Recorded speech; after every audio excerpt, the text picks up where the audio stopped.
Hello and welcome to online Adda for study one is bat for learning. दोस्तों स्वागत है आप सभी का online Adda for study YouTube channel पर। इस वीडियो में हम बात कर रहे हैं कई बड़ी और लेटेस्ट अपडेट के बारे में। जैसा कि दोस्तों आप जानते हैं किसी भर्ती को लेकर कोई भी अपडेट निकलकर सामने आती है तो सबसे पहले जानकारी आप सभी को online Adda for study YouTube channel के माध्यम से दे दी जाती है। इस वीडियो में हम बात करेंगे उत्तर प्रदेश के अंदर 20,000 प्लस 20,000 पदों पर नई भर्ती के बारे में, साथ ही साथ उत्तर प्रदेश शिक्षा सेवा चयन आयोग के बारे में, यूपी टीजीटी पीजीटी और सुपर टीईटी को लेकर, इसके साथ ही राजकीय माध्यमिक विद्यालयों को लेकर जारी की गई योग्यता के बारे में, 200 नंबर के गुणांक, इसके अलावा उत्तर प्रदेश में 42,000 नई होमगार्ड भर्ती के विज्ञापन के बारे में एक एक करके सारी जानकारी हम कवर करें। उससे पहले चैनल को सब्सक्राइब करके बेल आइकन को दबा लें और वीडियो को लाइक कर दें, जिससे कि आपको रियल ऑथेंटिक जानकारी online Adda for study YouTube channel के माध्यम से मिलती रहे।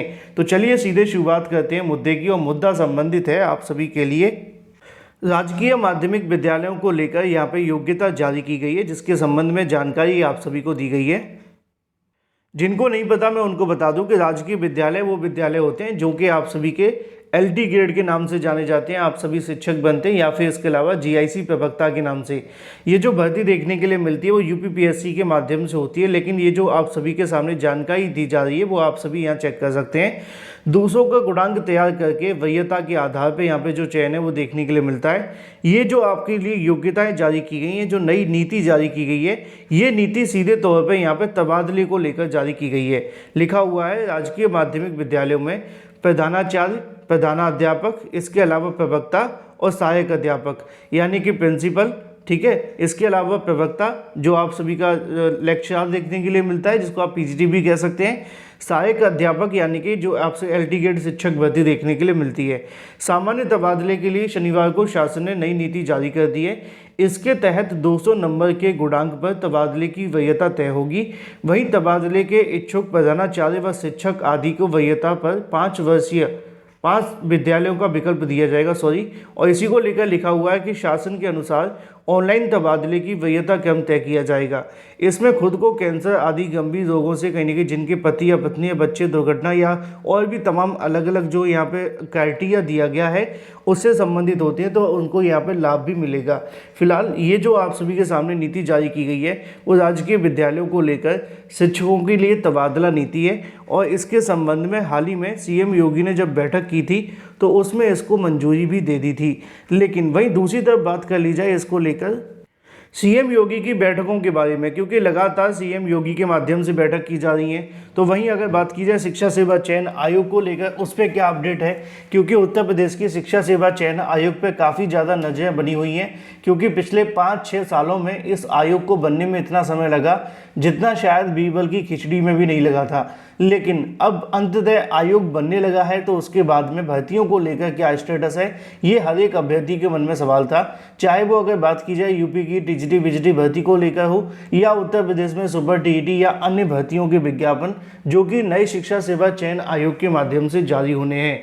तो इन तमाम मुद्दों को लेकर एक तरफ अभ्यर्थियों के माध्यम से इंतजार किया जा रहा है, तो वहीं दूसरी तरफ उत्तर प्रदेश शिक्षा सेवा चयन आयोग अपनी ही मांगों को लेकर आगे बैठ गया है। एक तरफ अभ्यर्थी टीजीटी पीजीटी की परीक्षा को लेकर मांग कर रहे थे, एक तरफ सुपर टीईटी भर्ती को लेकर मांग कर रहे थे, तो वहीं दूसरी तरफ अगर बात की जाए शिक्षा सेवा चयन आयोग जो है वो कहीं ना कहीं अपनी ही मांगों को लेकर बैठ गया है।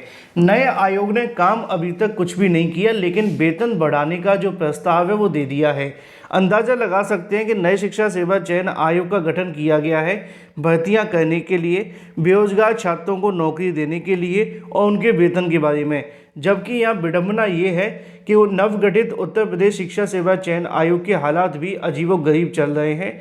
मार्च में सदस्य और कार्यवाहक अध्यक्ष की नियुक्ति के बाद कोई काम नहीं हो सका, लेकिन मजे की बात यह है कि सदस्य अध्यक्ष के वेतन बढ़ाने का प्रस्ताव शासन को भेज दिया। विज्ञापन में सदस्यों के अध्यक्ष के क्रमशः नियत वेतन जो किया गया है वो 1,48,000 व 1,68,000 प्रति माह निर्धारित है। इसे बढ़ाकर कहीं ना कहीं 2 लाख रुपये प्रति माह और अध्यक्ष के 2,15,000 प्रति माह किए जाने का जो प्रस्ताव है भेज दिया गया है। अब तक अगर बात की है डीए के रूप में तकरीबन 75,000, एनएचआरए के रूप में 12,000 रुपये और 4 पहिया गाड़ी के रूप में 200 लीटर तेल के लिए तकरीबन 20,000 रुपये मिलते हैं। मोबाइल खर्च के नाम पर 2-2 हज़ार रुपये दिए जाते हैं। इसके पहले भी भवन में संचालित उत्तर प्रदेश माध्यमिक शिक्षा सेवा चयन आयोग के अध्यक्ष को क्रम से 1,48,000 और 1,68,000 रुपये के रूप में वेतन दिया जाता था। तो भाई हालात ये हैं कि नए शिक्षा सेवा चयन आयोग का गठन बनने की देर हुई नहीं है। हमारे गांव में कहा करते थे, मैं किसी की यहाँ पे इंसल्ट नहीं कर रहा हूँ, ऐसा कहा जाता था, एक ग्रामीण कह सकते हैं, ग्रामीण परिवेश में एक ऐसी कहावत हुआ करती थी, है ना, गांव बसा नहीं भिखारी पहले आ गई। इस प्रकार की ऐसी चीज़ें देखने के लिए मिलती थी। मैं ये नहीं कह रहा हूँ, लेकिन ये सीधे तौर पे इस बात को कहा जा सकता है कि भाई अभी ऐसा कुछ हुआ नहीं है, नए शिक्षा सेवा चयन आयोग को काम शुरू हुआ नहीं है और यहाँ पे जो मांग है वो पहले से शुरू कर दी, जबकि ये पूरे तरीके से गलत है। इस प्रकार करना एक सोचने वाली बात है कि भाई भर्ती तो शुरू हुई नहीं है, 1 महीना हुआ नहीं इसको बने हुए, और यहाँ पे इन्होंने सीधे तौर पे एक नया ही प्रोसेस शुरू कर दिया, जो कि नए शिक्षा सेवा चयन आयोग से बेरोजगार उम्मीद लगा करके बैठे हुए हैं कि वो यूपी टीजीटी पीजीटी 2022 की जो परीक्षा लटकी हुई है कम से कम उसको करा लें तो उनको मौका मिल जाए। तो वहीं दूसरी तरफ सुपर टीईटी को लेकर अभ्यर्थी इंतजार कर रहे हैं। लाखों की संख्या में बीटीसी डीएलएड करने वाले अभ्यर्थी हैं, बीएड करने वाले अभ्यर्थी बैठे हैं। वो बात अलग है कि सुप्रीम कोर्ट के आदेश की वजह से उनको बाहर बैठना पड़ रहा है। तो यहाँ पे इनकी मांगे तो पूरी हो नहीं पा रही हैं। शिक्षा सेवा चयन आयोग अपनी कहीं ना कहीं मजे में मस्त है। फिलहाल क्या कह सकते हैं, ये सिस्टम है और सिस्टम में बनकर ही आपको आगे बढ़ना पड़ता है। फिलहाल ये बात हो जाती है उत्तर प्रदेश की शिक्षा सेवा चयन आयोग और टीजीटी पीजीटी को लेकर। चलिए थोड़ी सी बात कर लेते हैं अपनी अगली अपडेट के बारे में, जो कि संबंधित है उत्तर प्रदेश में 20,000 प्लस 20,000 नई बंपर भर्ती के विज्ञापन के बारे में, जिसको लेकर जानकारी दी गई है। कल की तारीख में सीएम योगी के माध्यम से एक बैठक की गई थी, जिसको लेकर जानकारी मैंने आपको बैठक शुरू होने से पहले और बैठक खत्म होने के बाद आपको दी थी, है ना। और उसके बाद में आज आपके लिए न्यूज़पेपर में भी आ गई है, लिखा हुआ है 32,000 होमगार्डों की होगी भर्ती। सीएम ने होमगार्ड की आपदा मित्र के रूप में तैनाती के लिए नियमावली बनाने को लेकर जो निर्देश हैं वो दे दिए हैं। ये भर्ती आपको जो देखने के लिए मिलेगी 2 चरणों में होगी, यानी कि 20-20 हज़ार या 21-21 हज़ार पदों पर भर्ती का विज्ञापन जारी किया जाएगा। क्योंकि ये जो 42,000 पद हैं ये सीधे तौर पे अभी तक खाली नहीं है, ये जो पद है वो 2033 तक खाली हो रहे हैं। यहाँ पे लिखा हुआ है कि अगर बात कीजिए होमगार्डों के सेवानिवृत्त होने के अनुमान के मुताबिक 2033 तक तकरीबन 42,000 जो पद हैं वो खाली हो जाएंगे।